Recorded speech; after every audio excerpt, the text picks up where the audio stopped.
Martial Syed Asim Munir के एजाज में ज़ोराना देंगे। तर्जमान व्हाइट हाउस का कहना है कि फील्ड मार्शल आसिम मुनीर के जाने पर अमेरिकी सदर ट्रंप से अहम मुलाकात होगी। फील्ड मार्शल आसिम मुनीर के एजाज में ज़ोराना कैबिनेट रूम में दिया जाएगा। ज़ोराने में नायब अमरीकी सदर जेडी वेंस समेत अहम अमरीकी हुकाम भी शिरकत करेंगे। सिफारती हलकों ने फील्ड मार्शल आसिम मुनीर और अमरीकी सदर डोनाल्ड ट्रंप की मुलाकात को अहम करार दिया है। ईरान और इसराइल के दरमियान कशीदगी कम न हो सकी। ईरान ने ऑपरेशन वादा सादिक सोम की 10वीं लहर का आगाज करते हुए एक बार फिर इसराइल पर मिसाइलों से बड़ा हमला कर दिया। ईरान की जानिब से इसराइल पर 20 मिसाइल दागे गए। हमले के बाद तल अबीब और हिफा में सायरन बज उठे। इसराइली मीडिया का कहना है तल अबीब, यरूशलेम और शेरोन में मिसाइलों के गिरने से धमाके सुने गए। इसराइली हुकाम ने हमलों के बाद शहरियों को बंकर्स में जाने की हिदायत कर दी। ईरानी मीडिया का कहना है कि मिसाइलों ने कामयाबी के साथ इसराइली अहदाफ को निशाना बनाया। इसराइल का दिफाई निज़ाम ईरानी मिसाइलों को रोकने में नाकाम हो गया। इसराइली मीडिया रिपोर्ट्स के मुताबिक ईरानी मिसाइलों की ताज़ा तरीन बारिश ने मुल्क भर में फ़ज़ाई हमले की वार्निंग्स को फाल कर दिया, जिसके बाद शहरियों में खौफ व हिरास फैल गया।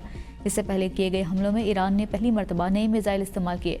हमलों में हलाक इसराइली शहरियों की तादाद 27 होगी। 600 से ज़ायद जख्मी। ईरानी मीडिया के मुताबिक बैलिस्टिक मिसाइलों से इसराइल के फौजी अड्डे पर भी हमला किया गया।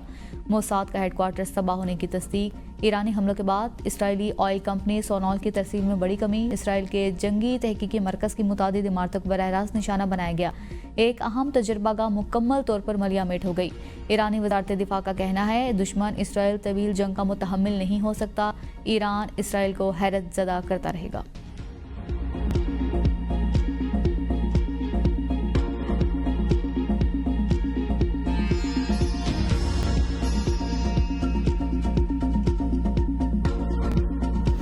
मशरूत सरेंडर कर दे। खामना ये आसान हदफ मालूम है कहाँ छुपे हैं, लेकिन अभी निशाना नहीं बनाना चाहते। सोशल मीडिया पर एक पैगाम में सदर ट्रंप ने कहा कि हमारा सब्र खत्म होता जा रहा है। ईरान डील करे या संगीन अंजाम के लिए तैयार हो जाए। फिलहाल ईरान के साथ मुज़ाकरात के मूड में नहीं।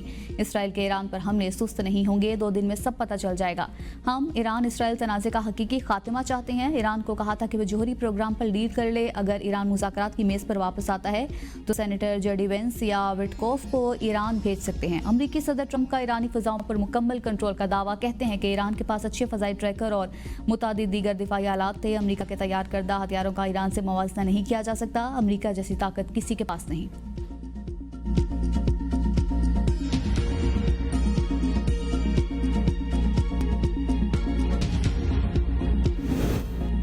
ईरान इसराइल जंग में अमेरिका ना पड़े, चीन का इंतबाह। तर्जुमान दफ्तर खारिजा ने कहा कि ईरान पर हमलों से जंग फैल सकती है। शोले भड़काना, तेल डालना, धमकियां देना कारगर नहीं होगा। धमकियों से खित्ते में अमन कायम नहीं हो सकता। सिफारतकारी ही वाहिद रास्ता है। बीजिंग सालिसी कराने पर तैयार है।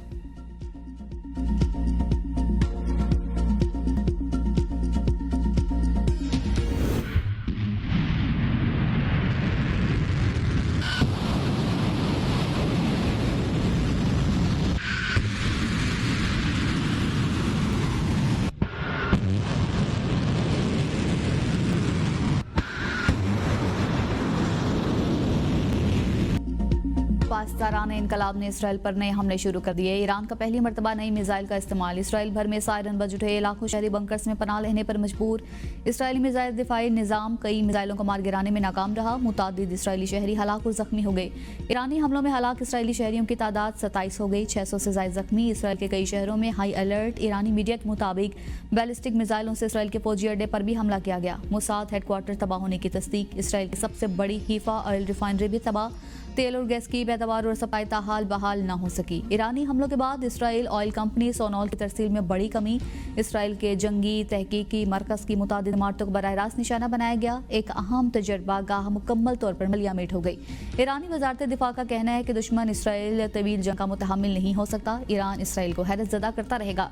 ईरानी वज़ीर दाखिला कहते हैं कि ईरान के मिसाइल ज़खायर तबाह करने के इसराइली दावे बेबुनियाद हैं। हमने अब तक अपने जदीद मिसाइल इस्तेमाल ही नहीं किए। हम तवील जंग के लिए पूरी तरह तैयार हैं।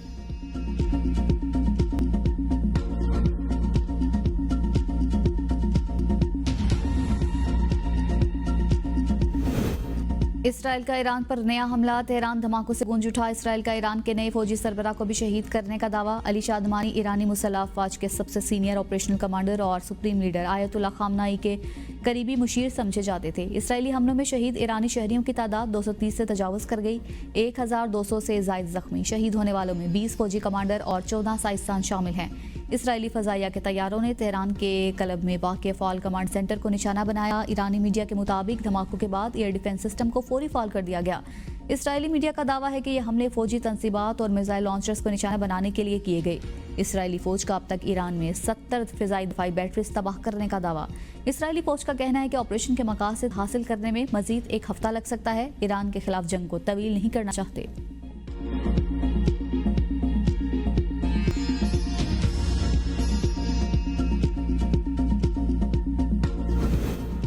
इसराइल आलमी कवानीन की धज्जियां उड़ाने लगा। ईरान में सिविलियन, मीडिया हाउसेज और हस्पताल निशाने पर रख लिए। ईरानी टीवी पर हमले में न्यूज़ एडिटर समेत 3 मुलाजमीन शहीद। न्यूज़ एडिटर नीमा रजबपुर और हमले के रुकन मासूमा अजीमी की हलाकत की तस्दीक हो गई। इसराइल का सरकारी टीवी के बाद कौमी रेडियो स्टेशन पर भी हमला। धुएं के बादल मीलों दूर से नजर आते रहे। तेहरान के मरकज में भी एक इमारत पर हमला। अक़वाम मुत्तहिदा के सेक्रेटरी जनरल अंतोनियो गुतेरेस और आलमी सहाफ़ती तंजीमों की इसराइली हमलों की मजम्मत। हमलों को जंगी जुर्म करार दे दिया। ईरानी खातून सहाफ़ी के हमले के बाद असाब पर काबू रखने के सोशल मीडिया पर चर्चे। सार्फिन ने तारीफों के पुल बांध दिए।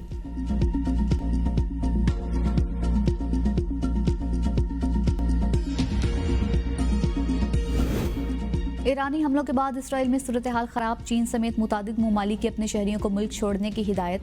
चीनी वजारत खारजा का कहना है कि शहरी ज़मीनी रास्ते से उर्दन मुंतकिल हों जहाँ से उन्हें चीन लाया जाएगा। जर्मनी ने ज़मीनी रास्ते से शहरियों का इनखला शुरू कर दिया। ईरानी हमलों के बाद इसराइली शहरियों का भी मुल्क से इनखला जारी। समुंदर के रास्ते मुल्क छोड़ने लगे लोग। कश्तियों में कब्र्स रवाना। फ़ज़ाई हदूद बंद। शहरी हज़ारों डॉलर देकर समुंदर के रास्ते निकलने लगे। बैरूनी ममालिक से आने वाले 1 लाख से ज़ायद शहरी भी इसराइल में फंस गए। इसराइल का कहना है कि जंग बंद होने के बाद गैर मुल्की शहरियों को वापस भिजवा दिया जाएगा। ईरान से भी मुतादिद ममालिक के शहरियों का इनखला जारी।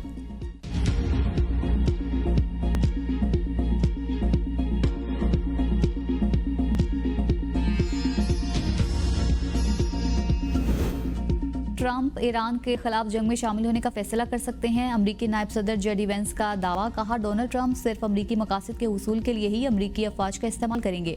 डोनाल्ड ट्रंप आज सिचुएशन रूम में सिक्योरिटी हुकाम से मुलाकात करेंगे ताकि आइंदा का लाए अमल तय किया जा सके।